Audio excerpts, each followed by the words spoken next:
ಗಟ್ಟಿಯಾಗಿದ್ದರೆ ಊರು ಚೆನ್ನಾಗಿರ್ತದೆ. ಹಾಗೆ ಈ ದೇಶ ಗಟ್ಟಿಯಾಗಬೇಕಾದ್ರೆ ದೇಶದ ಹಿರಿತನವನ್ನು ನಿಭಾಯಿಸ್ತಕ್ಕಂಥ ಕುಟುಂಬಗಳು ಬಲಶಾಲಿಯಾಗಿ ಮತ್ತು ಸೋನಿಯಾ ಗಾಂಧಿ ಯಾರೇ ಆಗಿರಲಿ ಏನೇ ಆಗಿರಲಿ, ಯಾಕೆ ನಾವು ಸೋನಿಯಾ ಗಾಂಧಿ ಸೋನಿಯಾ ಗಾಂಧಿ ಆ ದೇವರ ಮೂಲಕ ಸೇರಿದಂಥ ಒಬ್ಬ ಮಹಿಳೆ. ಮತ್ತೊಂದಾಗಿ ದೇಶಕ್ಕೆ ಅಪಾರವಾದಂಥ ತ್ಯಾಗವನ್ನು ಮಾಡುತ್ತಾರೆ. ಇಂದಿರಾ ಗಾಂಧಿ ಅವರನ್ನು ಕಳ್ಕೊಂಡು ತನ್ನ ಗಂಡ ರಾಜೀವ್ ಗಾಂಧಿ ಕಳ್ಕೊಂಡು ಈ ತ್ಯಾಗ ಬಲಿದಾನ ಅಂತಕ್ಕಂಥ ಸುಳ್ಳು ಬರುತ್ತೆ. ಇದಕ್ಕೆ ನಾನು ಯಾಕೆ ಹೇಳ್ತಾ ಇದ್ದೀನಿ, ನೆಹರು ಜನ್ಮದಿನಾಚರಣೆ ಅಂತ ನಾವು ನೆಹರು ಬಗ್ಗೆ ಮಾತನಾಡೋಕ್ಕಾದ್ರೆ ಇವರು ಸೋನಿಯಾ ಗಾಂಧಿ ರಾಜೀವ್ ಗಾಂಧಿ ಶುರು ಮಾಡುವಂಥ ಭಾವನೆಗಳು.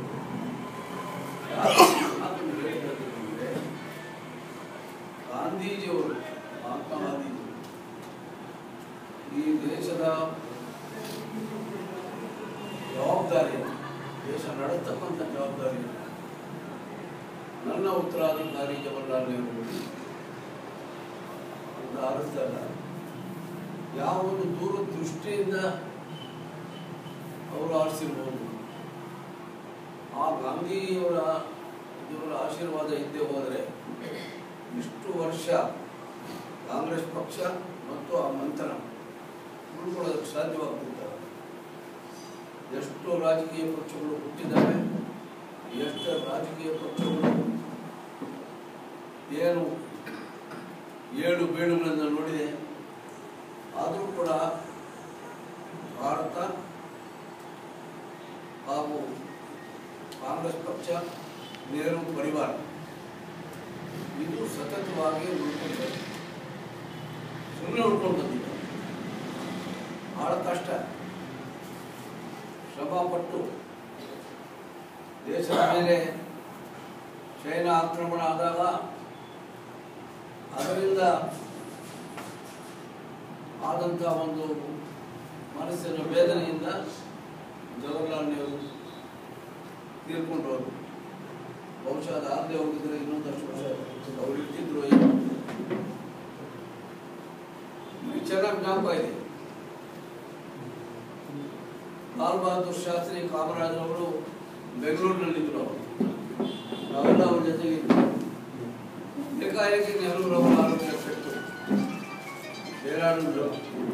ಕರೆ ಬಂತು, ಬೆಂಗಳೂರಿನಲ್ಲಿದ್ದಂಥ ಫಂಕ್ಷನ್ಗಳನ್ನೆಲ್ಲ ಬಿಟ್ಟು ಲಾಲ್ ಬಹದ್ದೂರ್ ಶಾಸ್ತ್ರಿ ಕಾಮರಾಜ್ ಅವತ್ತೇ ಸ್ಪೆಷಲ್ ವಿಮಾನದಲ್ಲಿ ಅವರು ಡೆಲ್ಲಿಗೆ ಹೊರಟು. ಅದಾದ ಒಂದು 4-5 ದಿವಸಕ್ಕೆ ಜವಾಹರ್ಲಾಲ್ ನೆಹರು 27 ಮೇ ತೀರ್ಕೊಂಡ್ರು. ಇದು ಇವತ್ತು ಜವಾಹರ್ಲಾಲ್ ನೆಹರೂರವರ ಜನ್ಮದಿನಾಚರಣೆ ಆಚರಿಸಬೇಕಾದ್ರೆ ನಾವು ಅವರು ಈ ದೇಶಕ್ಕೆ ಸ್ವಾತಂತ್ರ್ಯಕ್ಕೆ ಮಾಡುವುದಕ್ಕಂತ ಬೇರೆ ಆನಂದ ಭವನ ಅವರ ಮನೆತನಕ್ಕೆ ಸೇರಿದಂಥ ಅಲಹಾಬಾದ್ನಲ್ಲಿರ್ತಕ್ಕಂಥ ಒಂದು ಕಟ್ಟಡ, ಅಲ್ಲಿ ಸ್ವಾತಂತ್ರ್ಯ ಪೂರ್ವದಲ್ಲಿ ಗಾಂಧೀಜಿಯವರು ನೆಲೆಸ್ತಾ ಇದ್ರು. ಮೋತಿಲಾಲ್ ನೆಹರು ಸೇರಿದಂಥ ಮನೆ ಇವತ್ತು ಆ ಮನೆ ಇದೆ. ಅದು ದೇಶಕ್ಕೆ ಮುಳುಪಾಕೊಟ್ಟಿದ್ದಾರೆ. ಅಲ್ಲಿ ಗಾಂಧೀಜಿ ಅವರು ನಿಂತಿದ್ರು, ಜವಾಹರ್ಲಾಲ್ ನೆಹರು ಅವರು ನಿಂತಿದ್ರು, ಮೋತಿಲಾಲ್ ನೆಹರು ನಿಂತಿದ್ರು, ಕಾಂಗ್ರೆಸ್ ಕಾರ್ಯಕಾರಿ ಸಮಿತಿಯಲ್ಲಿ ನಡೀತಾ ಇತ್ತು. ಎಲ್ಲ ಲೋಕ ನೋಡಿದ್ರೆ ನೀವು ಎಲ್ಲ ಇದೆ. ಚಾರಿತ್ರಿಕ ಐತಿಹಾಸಿಕವಾದಂಥ ಚಾರಿತ್ರಿಕವಾದಂಥ ಸ್ಥಳ. ಅದನ್ನ ಸ್ವಂತ ಪ್ರಾಪರ್ಟಿ ದೇಶಕ್ಕೆ ಮುಳುಪಾಕೊಂಡು, ಯಾಕಂದ್ರೆ ಅದು ಸ್ವಾತಂತ್ರ್ಯ ಸಂಗ್ರಾಮದ ಒಂದು ಸ್ಮರಣ ಭವನ ಆಯಿತು, ಆನಂದ ಭವನ ಆಯಿತು. ಹೀಗಾಗಿ ಅನೇಕ ಕಾಲ ಪ್ರಧಾನಮಂತ್ರಿಯಾಗಿದ್ದರು, 17-19 ವರ್ಷಗಳ ಕಾಲ. ತದನಂತರ ಇಂದಿರಾ ಗಾಂಧಿಯವರು ಪ್ರಧಾನಮಂತ್ರಿಯಾಗಿದ್ದರು, ರಾಜೀವ್ ಗಾಂಧಿ ಸಂಜಯ್ ಗಾಂಧಿ ಅವರ ತಲೆಯಲ್ಲಿತ್ತು. ಆದರೆ ಅವರು ವಿಮಾನದ ಅಪಹರಣದಲ್ಲಿ ಆಕಸ್ಮಿಕ ಮರಣಕ್ಕೆ ಅದರಿಂದ ರಾಜೀವ್ ಗಾಂಧಿ ಆದರು. ಈಗ ಸೋನಿಯಾ ಗಾಂಧಿ ಇದ್ದಾರೆ, ರಾಹುಲ್ ಗಾಂಧಿ ಇದ್ದಾರೆ. ಆ ಕುಟುಂಬ ನಡೆಸ್ಕೊಂಡು ಬರ್ತಾ ಇದೆ. ಇವತ್ತು ಅನೇಕ ಜನ ಹೇಳ್ತಾರೆ, ಈ ದೇಶದಲ್ಲಿ ಬೇರೆ ಯಾರೂ ಇಲ್ವಾ, ಯಾಕೆ ಈ ಕುಟುಂಬನ ಬೇಕು, ಯಾಕೆ ರಾಹುಲ್ ಗಾಂಧಿ ಬೇಕು, ಯಾಕೆ ಸೋನಿಯಾ ಗಾಂಧಿ ಬೇಕು? ಇದ್ದಾರೆ, ಇಲ್ಲ ಅಂತ ನಾವು ಹೇಳೋದಿಲ್ಲ. ಪ್ರಜಾತಂತ್ರದಲ್ಲಿ ಎಲ್ರಿಗೂ ಅವಕಾಶ ಇದೆ. ಬೇರೆ ಪಕ್ಷಗಳು ಇದ್ದಾರೆ,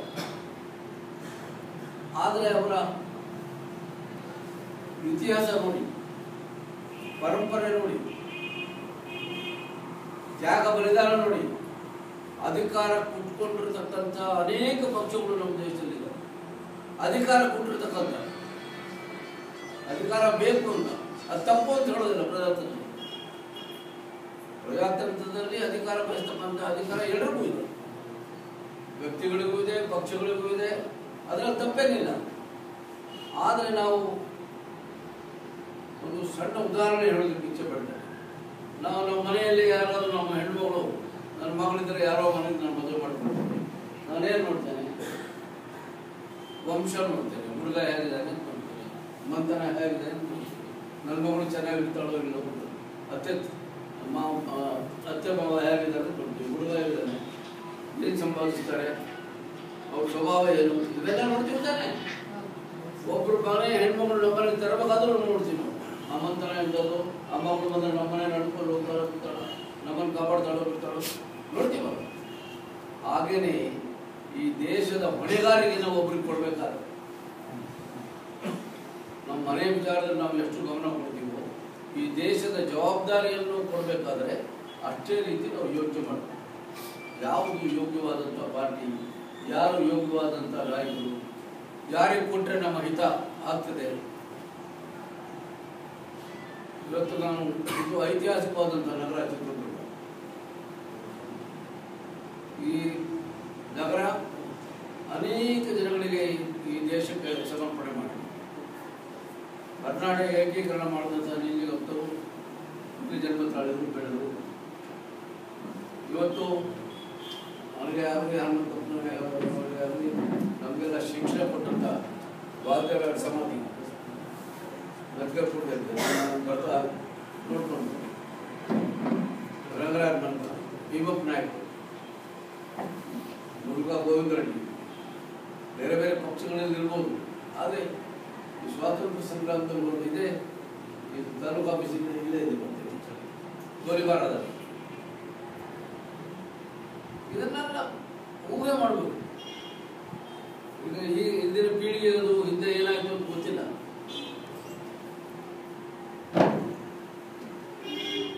ಹೀಗಾಗಿ ಒಂದು ಊರು, ಒಂದು ರಾಜ್ಯ, ನಾನು ನಿಮ್ಗೆ ಹೇಳ್ತೀನಿ, ಊರು ಬಿಲ್ಡಿಂಗ್ ಇದೆ, ಇಲ್ಲಿ ನೀವು ಆ ಭಾವಚಿತ್ರಗಳು ಹಾಕ್ಬೋದು. ಈ ಊರಿಗೆ ನುಡಿದರು ಈ ಸ್ವಾತಂತ್ರ್ಯ ಸಂಗ್ರಾಮದ ಹೋರಾಟ, ಯಾಕಂದ್ರೆ ಮರೆತು ಹೋಗ್ತಾರೆ, ಯಾರಿಗೂ ಗೊತ್ತಾಗ್ತದೆ. ಈಗ ಮಾಡಿ ಇತಿಹಾಸ ಪರಂಪರೆ ನಮ್ಮ ಹುಡುಗರು ಶ್ರೀನಿವಾಸ ಯಾರು ನಡೆಸ್ಕೊತೀವಿ?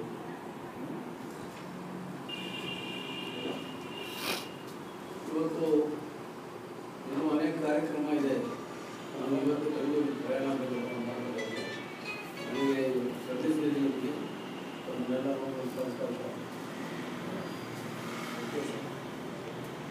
ಬರ್ತಕ್ಕಂಥ ದಿನಗಳು, ಚುನಾವಣೆಗಳು ಭಾಳ ಹತ್ತಿರ. ನೀವು ಹೆಮ್ಮೆಯಿಂದ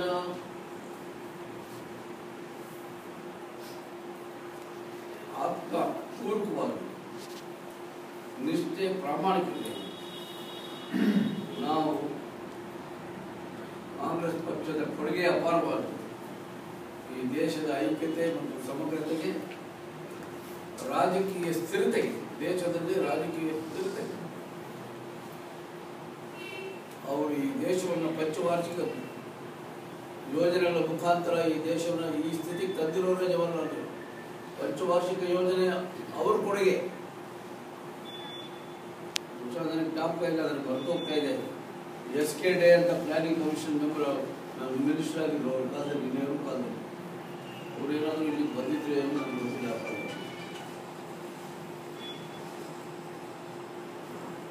ಈಗ ನಮ್ಮಲ್ಲೂ ಕೂಡ ಕೇಸರಿ ರೆಡ್ಡಿಯವರಾಗಲಿ, ಹನುಮಂತವರಾಗಲಿ, ಪ್ರಜ್ವಲ್ ಮಂಜಪ್ಪನವರಾಗಲಿ, ನಿಜಲಿಂಗಪ್ಪನವರಾಗಲಿ, ಜತ್ತಿಯವರಾಗಲಿ, ದೇವರಾಜ ಅರಸರವರಾಗಲಿ, ಅನೇಕ ಜನ, ವೀರೇಂದ್ರ ಪಾಟೀಲ್, ಬಂಗಾರಪ್ಪ, ಮೊಯ್ಲಿ, ಗುಡ್ಡೂರಾವ್, ಅನೇಕ ಜನ ಗೌರವ ಮಂತ್ರಿಗಳಾಗಿದ್ದಾರೆ.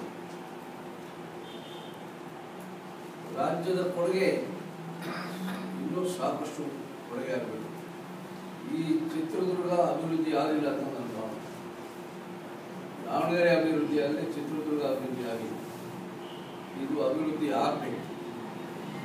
ಅಭಿವೃದ್ಧಿ ಆಗಬೇಕಾದ್ರೆ ರಾಜ್ಯದಲ್ಲಿ ಅಥವಾ ದೇಶದಲ್ಲಿ ಅಭಿವೃದ್ಧಿ ಆಗಬೇಕಾದ್ರೆ ಎರಡು ಥರದ ಕೊರತೆ ಇದೆ. ಒಂದು ವಿದ್ಯುತ್ ಶಕ್ತಿ, ಮತ್ತೊಂದು ನೀರು. ಈ ನೀರು ಮತ್ತು ವಿದ್ಯುತ್ ಶಕ್ತಿಗೆ ನಾವು ಏನಾದರೂ ಮಾಡಬೇಕು.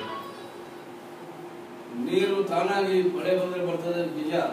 ಮಳೆ ಬರಬೇಕಾದ್ರೆ ಅದಕ್ಕೂ ಒಂದು ಆಕರ್ಷಣೆ ಬೇಕು. ಅದಕ್ಕೆ ಹಿಂದೆ ನಾವೆಲ್ಲ ನೀವು ಹೇಳಬೇಕು, ನಾವೆಲ್ಲ ಶ್ರಮದಾನ ಮಾಡ್ತಾ ಇದ್ವಿ. ಪ್ರತಿ ಭಾನುವಾರ ಗ್ರಾಮಗಳಿಗೆ ಹೋಗಿ, ಹರಿಜನರ ಬೀದಿಗೆ ಹೋಗಿ, ಇದೇ ಊರಲ್ಲಿ ಚಿತ್ರದುರ್ಗ ಸುತ್ತಮುತ್ತ ಹಳ್ಳಿಗಳು ಹೋಗಿ ಹರಿಜನ ಮಕ್ಕಳಿಗೆ ಸ್ನಾನ ಮಾಡ್ತಾರೆ.